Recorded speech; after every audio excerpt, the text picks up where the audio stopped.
Donc, à Spartak, ils avaient construit un four dans l'espace public, donc dans la rue. De toute façon, il n'y a plus de bus, il n'y a plus rien, donc voilà, on fait ce qu'on veut. Et ce four, c'était la cuisine pour tout le monde. Ils étaient à peu près 120. Donc, tu avais plusieurs femmes qui s'occupaient de faire la cuisine ici pour tous. Les hommes s'occupaient, alors ils avaient réoccupé tout l'espace public pour planter des carottes, des oignons, pas des poireaux, mais des choux, des betteraves. Les arbres avaient été coupés pour le chauffage, pour la construction. Les caves, qui étaient au départ des caves à charbon, avaient été creusées plus profond pour pouvoir se réinstaller, etc. Et j'ai assisté à des trucs incroyables. J'entends un gars de la communauté qui dit: moi je suis coiffeur, tel jour, si les Ukrainiens ne bombardent pas, je coupe les cheveux.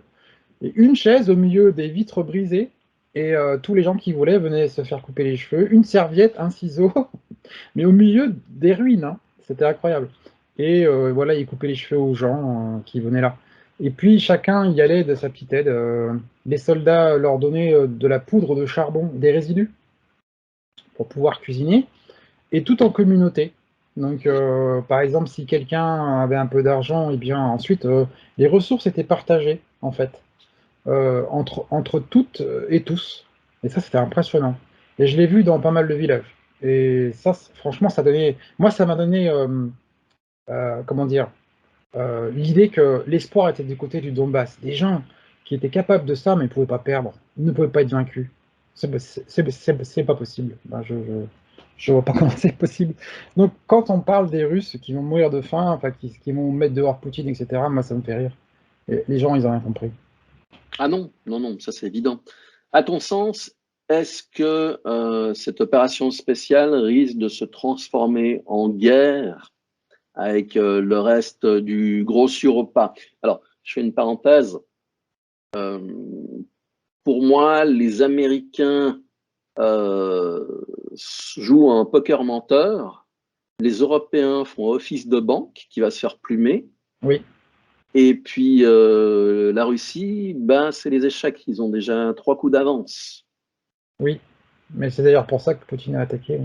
Oui.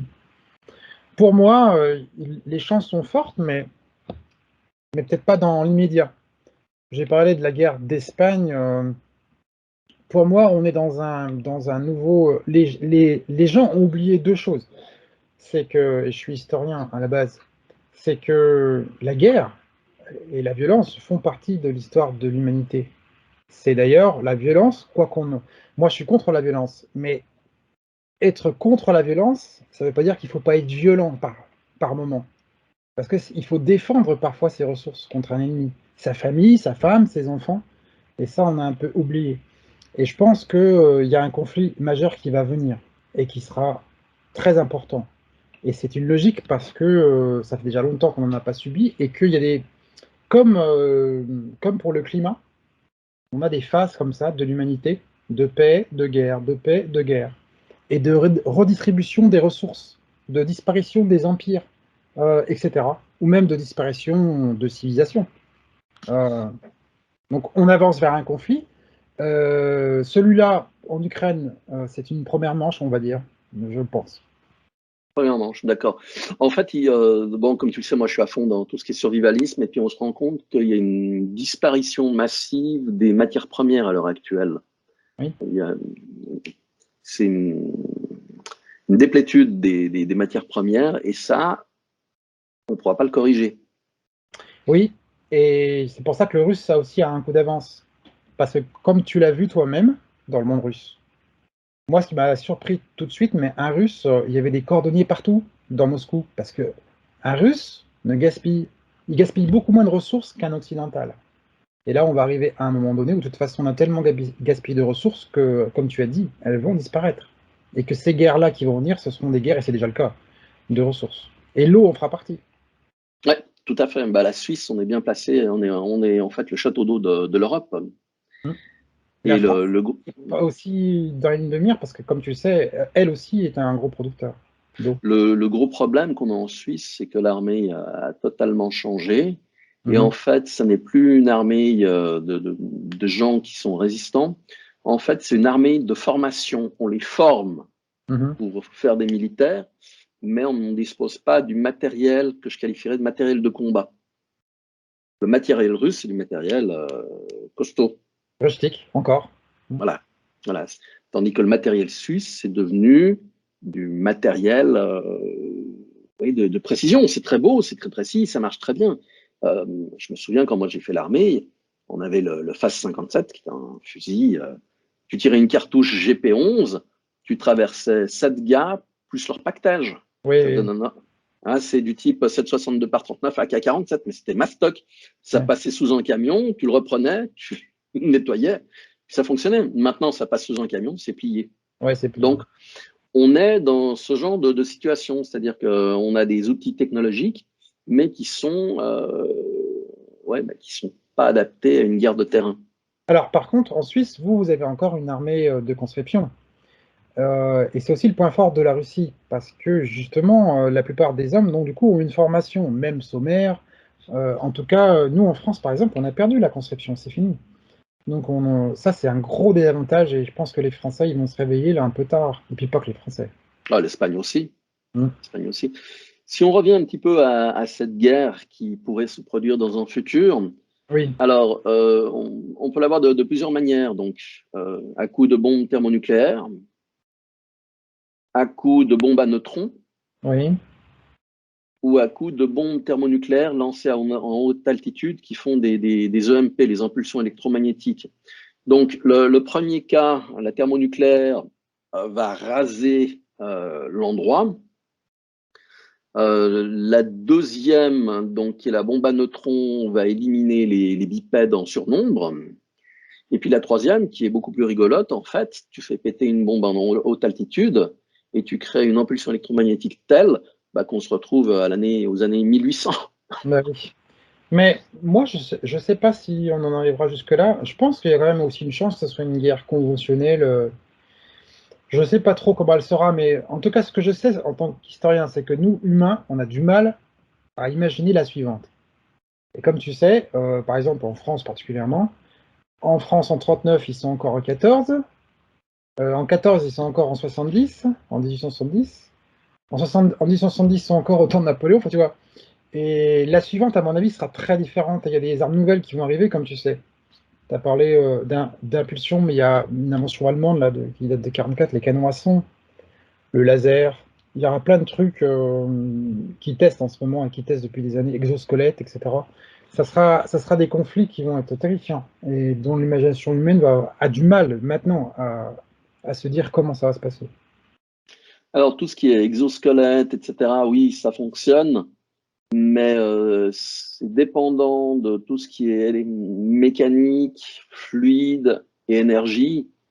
Euh, je suis pas sûr, peut-être certaines unités, mais bon, si je devais agir, moi je la jouerais façon impulsion électromagnétique. Oui, enfin, en tout cas, cette guerre qui vient, pour moi, elle est inéluctable. Et le mensonge aux Européens, c'est de dire, je le dis, mais ça choque des gens, mais je m'en fous, je le dis tout le temps, c'est le Reich de l'Union européenne, le quatrième Reich de 1000 ans de paix à jamais, avec toujours ce slogan, l'Europe c'est la paix. Mais l'Europe c'est pas la paix. La Serbie, la Yougoslavie s'en rappelle. Ah, mais Très très ça, bien. Le Donbass, c'est depuis 8 ans. C'est en Europe. C'est à 2500 km de Paris. C'est 2500 km. Comme tu sais, la France est 1000 km du nord au sud. Voilà, on fait 2 fois la distance, puis c'est encore une fois une demi, et on y est.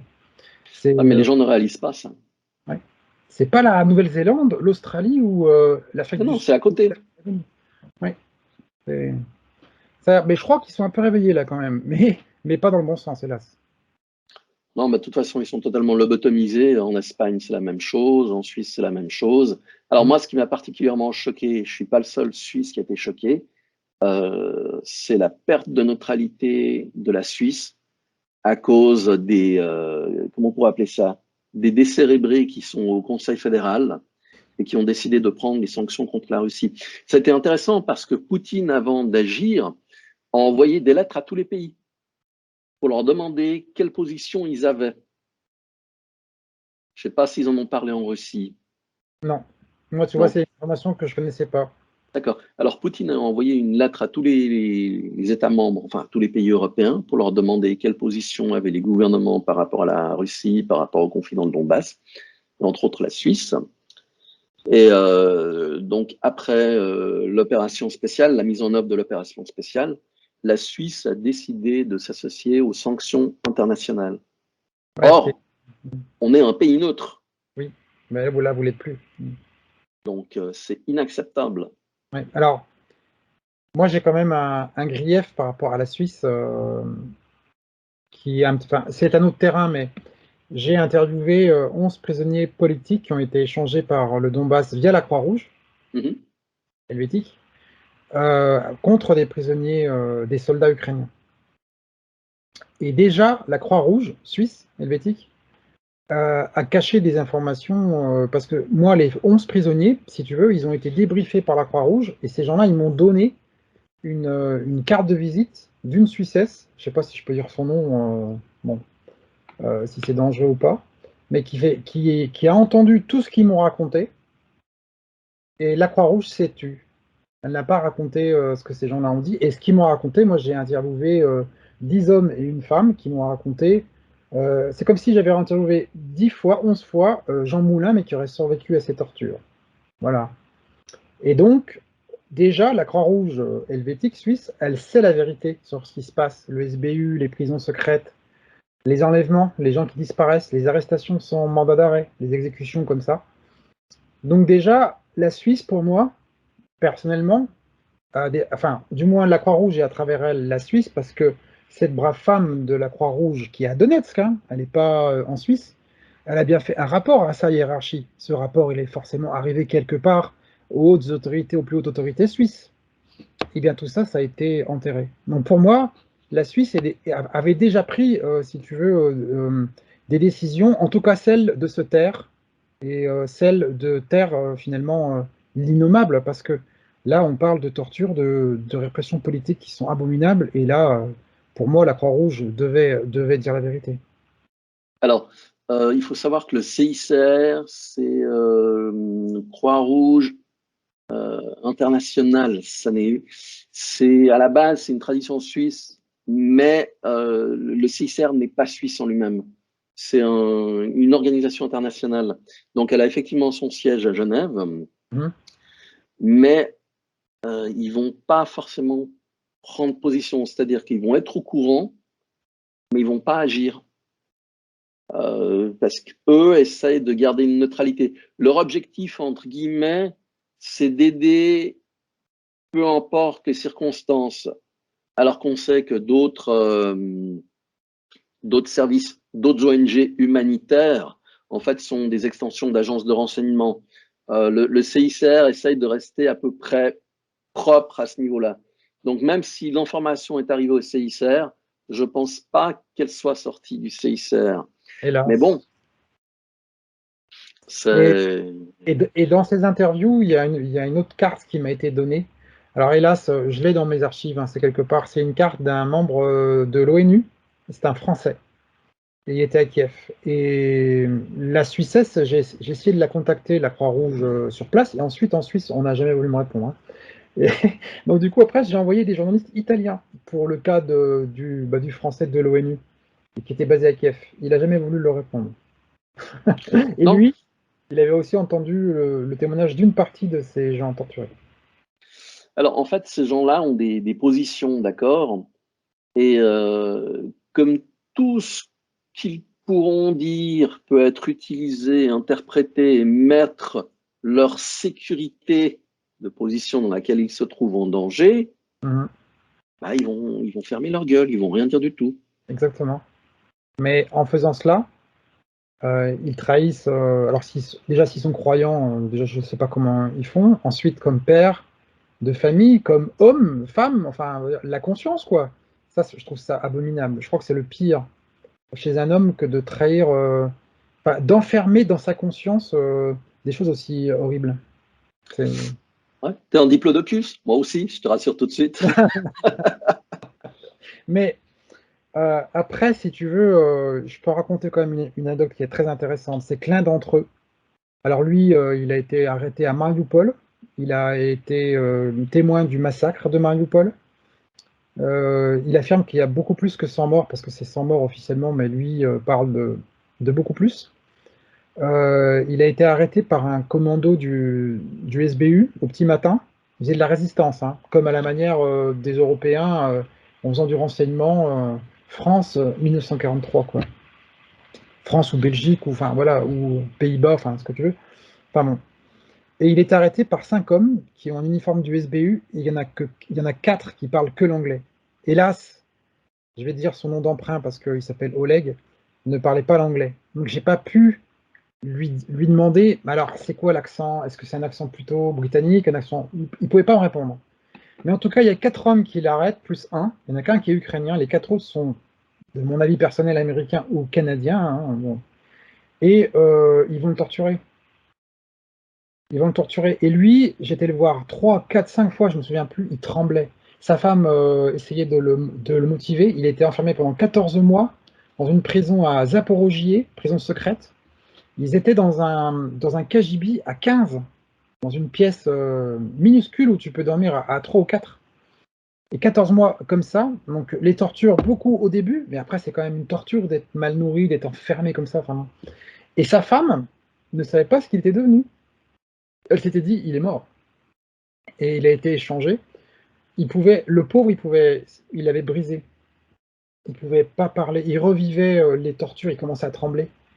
Donc j'ai été obligé de venir 4 ou 5 fois, je me souviens plus. Sa femme essayait de combler parce qu'il commençait ses phrases, il les finissait pas. Et sa femme, qui avait entendu l'histoire de nombreuses fois, j'imagine, Ouais, ouais. l'a continué, essayé de l'encourager. C'était terrible. Lui, c'est vraiment l'homme le plus torturé que j'ai vu. Mais c'est l'histoire des 4 anglophones. Et on est à Mariupol. Et si tu te souviens bien, il y a une vidéo qui sort en 2015. C'est une caméra, je crois française, je crois, de France 2. Elle filme un mec, c'est un soldat ukrainien. Et le mec, il casse son visage. Et après, il répond en anglais. Donc, c'est pas un Ukrainien. Et il a l'uniforme de je sais plus quelle unité, je crois bien de Azov. Et c'est pas du tout.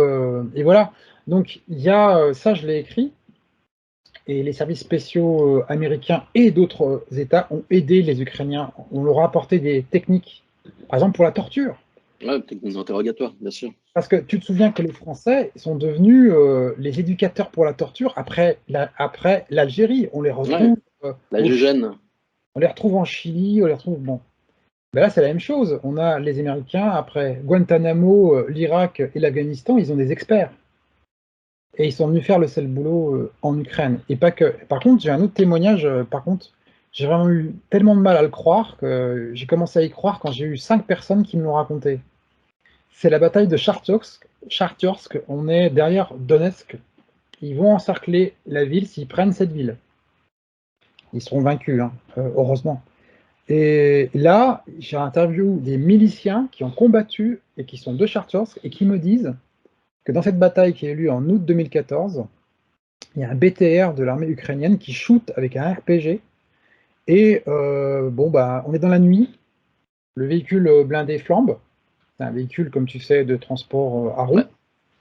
Il y avait peut-être une mitrailleuse ou je sais pas quelle arme lourde dessus. Enfin bref. Et ensuite, il voit un mec qui s'enfuit. Et c'était un noir. Donc un peu surpris, il le chope.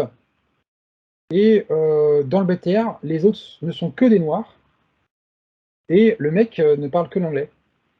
Et alors là, c'est la grande surprise. Alors au début, quand le premier il m'a raconté ça, j'y ai pas cru, hein. Mais quand il y en a eu 5, parce qu'ils ont été 5 à me raconter ça, 4 hommes qui ont shooté ce char, plus une femme qui était avec un téléphone, qui était une milicienne et qui servait de genre de QG, et qui passait les informations. Les 5 m'ont raconté la même chose. Ça m'a toujours surpris. Du coup, j'ai écrit l'article et je me suis toujours demandé, mais attends, je leur ai posé la question, mais vous avez fait quoi parce que je pense que c'est un noir américain. Vous en avez fait quoi? On l'a donné au service et qu'ils l'ont sans doute donné aux Russes. Et je pense que dans une histoire comme ça, les Russes ont fait un échange, c'est assez logique, contre des gars à eux. Mais ça, c'est passé sous les radars. Ça, c'est pour parler de l'implication américaine dans cette guerre qui est beaucoup plus forte que ce qu'on croit. Par contre, il y a un autre truc, par contre, il n'y a qu'un seul mec qui m'a raconté. C'est un volontaire français qui s'appelle Sergueï Munier, qui a participé au tout premier combat, c'est même Oui, oui, oui. le premier volontaire arrivé sur place en juin 2014 et qui est revenu combattre 2 fois encore après, qu'on appelle un peu en rigolant Monsieur Éclat parce qu'il a été blessé par éclat et donc il fait sonner Les les portiques. dans les aéroports. Ouais, et puis aussi, il s'amusait à crier Allahu Akbar quand il allait tirer sur. Et bien, lui, il m'a raconté que en fait, il a vu un char américain dans les ruines de Donetsk au début de l'été là. Ça, par contre, il n'y a que lui qui me l'a raconté. Alors, je ne sais pas, il faudrait que j'ai d'autres personnes qui le confirment, mais il parle d'un char Abrams. Là, ça m'avait paru gros, mais bon, il l'a vu. Je sais pas. Voilà. Tu sais, il peut y avoir des ventes de pays amis, etc. Mais bon, pour les petits noirs, moi j'ai une idée. Ça te dit quelque chose, Mr. Prince? Non, mais tu vas éclairer. Si je te dis Blackwater, Academy. Non, là, attends, c'est plus que moi. Tu vas apprendre quelque chose là. Alors, Blackwater, c'est une société de mercenaires Ah, d'accord. qui est devenue Academy, qui a encore changé de nom 2 ou 3 fois. Mhm. Et en fait, ils sont utilisés pour les opérations sales. Ah, Donc, typiquement, c'est ce que l'Occident nous vend comme la mission spéciale de Poutine, les Wagnériens. oui, le pendant. Mhm. Voilà. Donc, typiquement, ça peut être ce genre d'anciens soldats, des unités qui se connaissent déjà bien, qui ont été recrutées chez Academy ou chez Oui, Blackwater à l'époque, ou encore une société intermédiaire, parce qu'ils mettent toujours des pare-feux, et donc qui ont été envoyés pour des raisons de reconnaissance, etc. Ce qui aurait été intéressant, c'est d'arriver à savoir quelles sont les connaissances de ces gens-là. Parce que là, tu ah, peux déterminer à quoi ça sert. bien sûr. Mais de toute façon, les ingérences américaines et étrangères et européennes dans le Maïdan et dans la guerre du Donbass, ça a commencé dès le début. C'est eux qui financent, c'est eux qui sont derrière, et c'est eux qui, comme tu l'as dit, forment. C'est eux qui, enfin, ils font beaucoup de choses. Et c'est ça le scandale, c'est que ça dure depuis 8 ans, donc c'était très visible. Et nos journalistes, évidemment, ils n'ont rien fait, rien écrit. Et aujourd'hui, c'est la négation, c'est vraiment l'omerta. Bah, Les autres, c'est beaucoup plus intéressant, Banuna et Debila. je sais bien, je sais bien. C'est Mais dramatique. après, il y a aussi ce qu'on ne comprend pas. Enfin, je pense que les Français, puisque je suis français, je parle de la France, ont découvert ce conflit que maintenant, mais la France est un des pays qui a le plus financé aussi les Ukrainiens dans cette guerre et dans le Maïdan. C'est dingue, je me souviens de 2015 où on envoyait du matériel, alors soi-disant non létal, hein, comme en Syrie. Tu te souviens des fameux téléphones mobiles en Syrie, enfin bon. Et bien là, c'était des groupes, euh, qu'on appelle ça, un hôpital de campagne, ou même deux, je me souviens plus, enfin, etc. Mais quand tu nourris une armée, quand tu l'armes, quand tu envoies, les Allemands avaient envoyé des uniformes, des bottes, etc. Tu participes au meurtre des civils dans le Donbass. À leur bombardement, Là, tu donnes les moyens. oui, et donc du coup, c'est pas nouveau. Et là, à l'heure actuelle, on a monté d'un cran. La France a donné beaucoup d'argent là et donne des armes, etc. Enfin, pas que la France, hein, comme tu le sais. Mais ça fait longtemps qu'en fait qu'on mène une guerre à la Russie. Les Français ne le savent pas, mais et d'ailleurs Hollande, si tu te souviens bien, je crois que c'est à Tulle, avait parlé de Poutine à propos du Donbass juste avant les accords de Minsk en disant mais si la Russie elle veut la guerre, on va lui faire. Hollande qui sortait du bois pour raconter ça, mais absurde, mais c'est réel. Ça, c'est réel. toute façon, les présidents français, je parle même pas des Suisses parce que ce qu'ils sont devenus en Suisse, mais les présidents français sont des marionnettes, c'est visible. Oui, très. C'est visible. C'est Déjà visible. parce qu'ils font partie de clubs comme Sarkozy et puis Macron, du club américain par exemple. Il y a un truc qui me choque, c'est l'existence des lobbying dans les assemblées. Par exemple, il y a un lobbying de l'amitié France-Ukraine, comme il y a aussi un lobbying de l'amitié France-Russie, hein, dans le Sénat D'accord. et dans l'Assemblée nationale en France. Comment c'est possible ça? Comment c'est acceptable? Je ne comprends pas ça. Tu vois, ça c'est. Bah, quand tu regardes le nombre de sénateurs ou députés qui sont présents aux réunions, tu comprends pourquoi le pays ne fonctionne pas. Oui, entre autres. Puis c'est pas le seul pays européen qui fonctionne pas comme tu le sais. Alors, la Ah. Suisse, ça s'est dégradé Mhm. à partir du moment où tu te souviens peut-être de l'histoire des fonds en déshérence qu'il y avait eu, les fonds juifs qui avaient été stockés par les banques suisses. Ah, tu parles du système Octogone, la fameuse enquête. Oui, oui, non, mais si, oui, bien sûr. J'ai écrit un article là-dessus en reprenant les recherches. Ce sont des chercheurs suisses et français. Il y a un français, je crois, qui font des recherches, oui, et qui ont eu du mal d'ailleurs à ce que Arte publie, enfin, euh, comment dire, mettre à l'écran leur fameux film, le système Octogone. Oui, c'est très connu pour ceux qui s'intéressent, parce que effectivement, c'est une sacrée histoire. Parce Alors, que c'est à partir de ce moment-là, je Mm, t'interromps, que la Suisse a commencé mm, à péricliter. Parce qu'au lieu de se comporter en pays souverain euh, qui porte ses couilles, excuse-moi du terme, mhm, et d'envoyer chier les Américains, mhm, parce qu'avec tout le travail qu'on donne aux États-Unis, si on ferme toutes les entreprises aux États-Unis, ben, ils vont avoir des problèmes. mm. Mais on a préféré plier, et à partir de ce moment-là, la Suisse, la cohésion a été détruite. On a perdu toute, comment dirais-je, toute crédibilité au niveau international. Et, Et encore plus avec ce qui s'est produit maintenant, avec la ouais, neutralité. ouais, bien sûr. Mais déjà, à l'époque, la Suisse accepte de ravitailler l'armée allemande qui envahit l'Italie suite à la défection italienne en septembre 43. Elle refuse qu'il y ait des troupes qui passent, mais elle accepte qu'il y ait des trains qui transportent du matériel qui passe. Et on est donc en septembre 43. Et puis, comme tu le sais, c'était un repère des agents occidentaux, la Suisse à l'époque, avec une base opérationnelle très connue, très active. Là, les Suisses ferment les yeux aussi, hein, et c'est sur leur territoire. Le problème, c'est qu'on n'avait pas les moyens de faire face. Mhm, C'est-à-dire que Hitler savait parfaitement qu'il y aurait un coup important pour traverser la Suisse, et qu'il arriverait au niveau des Alpes dans ce qu'on avait le réduit national. oui. C'est totalement truffé de bunkers de tous les côtés qui se recoupent les uns les autres. Et là, il n'aurait pas passé. Mais ça aurait entraîné la destruction du pays. Donc, je pense qu'il y a eu un marché, entre guillemets, Mhm. pour laisser passer. Ma mère m'a commenté, elle se souvient parfaitement, que tout ce qui était beurre et autres productions alimentaires partait pour l'Allemagne pour obtenir du charbon, parce qu'on n'en Oui, avait pas en Suisse. oui, voilà. Enfin, on dérive un peu, Ouais, mais tu sais que j'ai aussi, voilà, j'ai rencontré un volontaire suisse dans le Donbass. Je ne sais pas s'il y en a eu d'autres, mais j'en ai rencontré un qui était vraiment planqué, hein. Je l'ai rencontré presque sur la fin de ma mission. Mais il y a quand même un Suisse courageux qui est venu, et peut-être d'autres, je ne sais pas.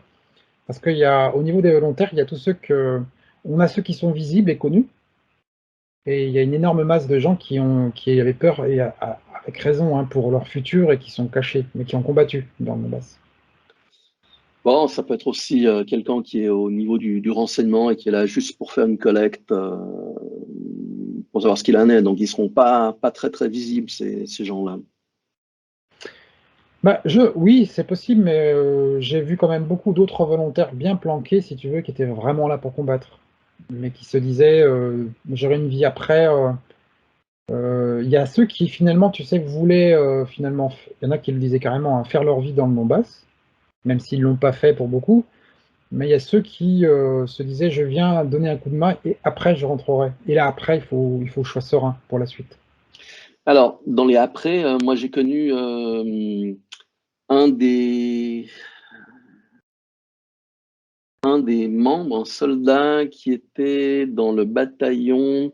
Il y avait deux bataillons très connus à Donetsk. Il y avait celui qui était mené par Givy, Oui, et c'est Sparte. puis c'est Sparta, mais c'était pas Givy qui le menait, c'était l'autre, je me souviens plus, qui a été assassiné aussi dans l'ascenseur. Mmh. Donc lui, il était dans Sparta. Et j'étais en fait en réunion avec dans un endroit où il y avait des Nord-Coréens qui venaient. Et puis il est venu là et j'avais le ruban de Saint-Georges. Mmh. Puis on a commencé à discuter. Et en fait, j'avais été en contact avec lui via Internet quand il était à Donetsk.